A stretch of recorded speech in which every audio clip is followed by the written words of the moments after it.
Hello guys, it's me പാറുവാണ്. ഇന്ന് നമുക്ക് വളരെ സ്വാദിഷ്ടമായിട്ടുള്ള ചക്കപ്പായസം എങ്ങനെയാണ് ഉണ്ടാക്കുന്നതെന്ന് നോക്കാം. അതിനായിട്ട് ഞാനിവിടെ പഴുത്ത വരിക്കച്ചക്കയാണ് എടുത്തിരിക്കുന്നത്. അത് കുനുകുനായിട്ട് അരിയണം. പഴഞ്ചക്ക ആയാലും കുഴപ്പമില്ല. കുറച്ച് തേങ്ങാക്കൊത്ത് വേണം. തേങ്ങാപ്പാൽ 1-ാം പാല് വേണം, 2-ാം പാല്, 3-ാം പാല്.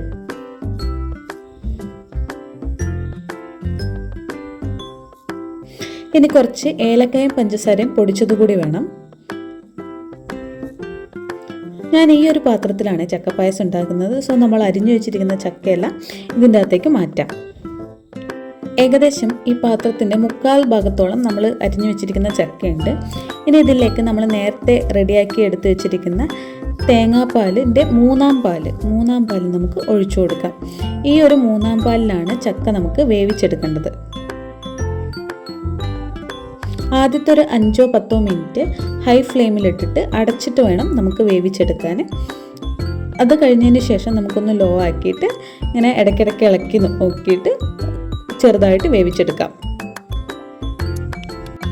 ചക്ക ഇടയ്ക്കിടയ്ക്കൊന്ന് ഇളക്കി നോക്കണം, കാരണം ഇത് അടിയിൽ പിടിക്കാനുള്ള ചാൻസ് വളരെ കൂടുതലാണ്. അങ്ങനെ അടിയിൽ പിടിച്ചു കഴിഞ്ഞാൽ കരിഞ്ഞു പോകും, നമുക്ക് കഴിക്കാൻ പറ്റുന്ന ഒരു പാകത്തിലായിരിക്കില്ല.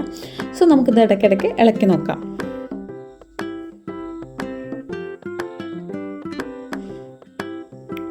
ഇപ്പം നമ്മുടെ ചക്ക ഏകദേശം ഒന്ന് വെന്ത് വന്നിട്ടുണ്ട്.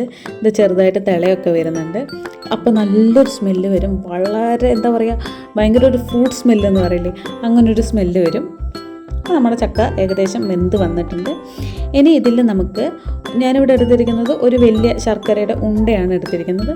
അത് ഉരുക്കി അരിച്ചിട്ട് ഒഴിച്ചു കൊടുക്കണം. ശർക്കരപ്പാനി നമുക്ക് ഒഴിച്ചു കൊടുക്കാം. ഇത് കുറച്ചായിട്ട് പാകത്തിനുള്ള മധുരത്തിനനുസരിച്ച് വേണം ഒഴിച്ചു കൊടുക്കാൻ. മൊത്തത്തിൽ ഒഴിച്ചു കൊടുത്തിട്ടുണ്ടെങ്കിൽ ചിലപ്പോൾ മധുരം അധികമായി പോകും.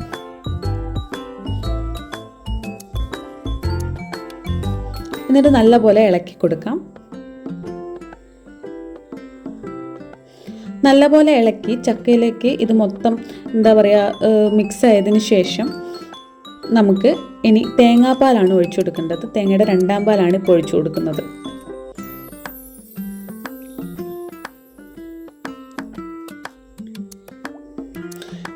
രണ്ടാം പാൽ ഒഴിച്ചതിന് ശേഷം നമുക്ക് നല്ലപോലെ ഇളക്കിയെടുക്കാം. ഇനി ഇത് നല്ലപോലെ തിളച്ച് കിട്ടണം. ഇതെങ്ങനെ നല്ലപോലെ തിളച്ച് ഇങ്ങനെ പത പോലെ വരണം. ഈ സമയത്ത് നമുക്ക് ലോ ഫ്ലെയിമിലാക്കാം. എന്നിട്ട് കുറച്ച് അരിപ്പൊടി, ഞാനിവിടെ ഒരു 5-8 സ്പൂൺ അരിപ്പൊടി ഇടുന്നുണ്ട്. അരിപ്പൊടി എന്തിനാണ് ഇടുന്നതെന്ന് വെച്ചാൽ ഇതിനൊരു കട്ടി വരാനും ഒക്കെ വേണ്ടിയിട്ടാണ് അരിപ്പൊടി ഇടുന്നത്. അരിപ്പൊടി ഇട്ടതിന് ശേഷം നമ്മൾ കണ്ടിന്യൂസ് ഇളക്കിക്കൊണ്ടേയിരിക്കണം. ഇല്ലെങ്കിൽ അരിപ്പൊടി ഉണ്ടയായിട്ട് അവിടെ ഇവിടെ ഇങ്ങനെ നിൽക്കും. സോ നമുക്ക് നല്ലപോലെ ഇളക്കി കൊടുക്കണം. അടുത്തത് ഏലക്കയും പഞ്ചസാരയും കൂടി പൊടിച്ചതാണ്. അതും കൂടി ചേർത്ത് ഇളക്കി കൊടുക്കാം.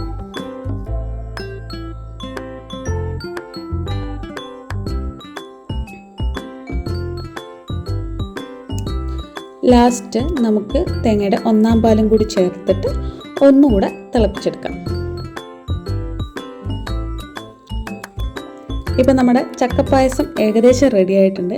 ഇനി എന്താ വേണ്ടതെന്ന് വെച്ചാൽ ഒരു പാത്രത്തിൽ കുറച്ച് നമ്മൾ വറവിടണ്ടേ, സാധാരണ പായസത്തിന് വറവിടുന്നത് പോലെ അണ്ടിപ്പരിപ്പും മുന്തിരി ഉണ്ടെങ്കിൽ മുന്തിരിയും, ഇവിടെ എനിക്ക് മുന്തിരി ഉണ്ടായിരുന്നില്ല, അതുകൊണ്ട് ഞാൻ മുന്തിരി ചേർത്ത് കൊടുക്കുന്നില്ല. സോ ഒരു പാത്രത്തിൽ കുറച്ച് നെയ്യെടുത്ത് അതിലേക്ക് നമുക്ക് അണ്ടിപ്പരിപ്പ് ഇട്ടിട്ട് ഒന്ന് വറുത്തെടുക്കാം. അതൊന്ന് കളറ് മാറി വരുമ്പോൾ കോരി എടുത്തിട്ട് വേറെ പാത്രത്തിലേക്കിടാം. ഇനി അതേ നെയ്യിലേക്ക് നമ്മൾ നേരത്തെ അരിഞ്ഞു വെച്ചിരിക്കുന്ന തേങ്ങാക്കൊത്ത് നമുക്ക് ഇട്ട് കൊടുക്കാം. അതും ഒന്ന് മൂത്തതിന് ശേഷം നമ്മുടെ പായസത്തിലേക്ക് ഇട്ട് കൊടുക്കാം. നമ്മുടെ വളരെ ടേസ്റ്റി ആയിട്ടുള്ള ചക്കപ്പായസം ഇവിടെ റെഡി ആയിട്ടുണ്ട്. ഇത് ഏറ്റവും കൂടുതൽ കഴിക്കാൻ ടേസ്റ്റ് ഉണ്ടാവുക പിറ്റേ ദിവസമാണ്. പിറ്റേ ദിവസം ഇതൊന്നുകൂടി കുറുക്കി നല്ല അടിപൊളിയായിട്ടുണ്ടാവും. അപ്പോൾ അത്രയേ ഉള്ളൂ. എല്ലാവരും ട്രൈ ചെയ്ത് നോക്കുക. അടുത്ത വീഡിയോ ആയിട്ട് കാണാം. ബൈ.